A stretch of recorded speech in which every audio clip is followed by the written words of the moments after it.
the global climate summit underway in Paris. Meanwhile, now business leaders joining the climate change movement include Bill Gates, Mark Zuckerberg.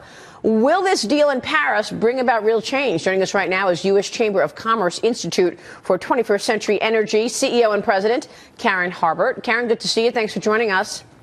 Maria, great to be with you. What are you expecting to come out of this summit?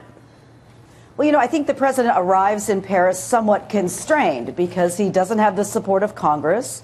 He's got 26 of his governors suing him over his plan. The business community is opposed. So, he doesn't have a whole lot of wiggle room, and I think people need to be very aware of that. So, in other words, nothing really comes out of this summit. Well, there's always something that comes out. They will have some document that people will sign on to. The problem is back at home, he's got to get Congress involved. He's got the American people left out of this deal. And quite frankly, the business community that is the solutions to our environmental challenges has not been consulted. Do you think it's a little strange that, here we are Monday morning after a couple days, a week after the Paris attacks, and this morning we come in and we learn that there is apparently an imminent threat in Kabul, Afghanistan, U.S. officials saying that they have received credible evidence that there is an imminent terrorist attack threat within the next 48 hours. And these guys are talking about climate change in Paris. Look, the world is focused on terrorism. They're also focused on a faltering economy, and yet we have 180 some odd countries focused on this. So it's quite stunning. We should be looking at our big problems. And we're looking instead under rocks and under other things. So I do think it's quite stunning. And quite frankly, you look at the oil market, you just talked about that.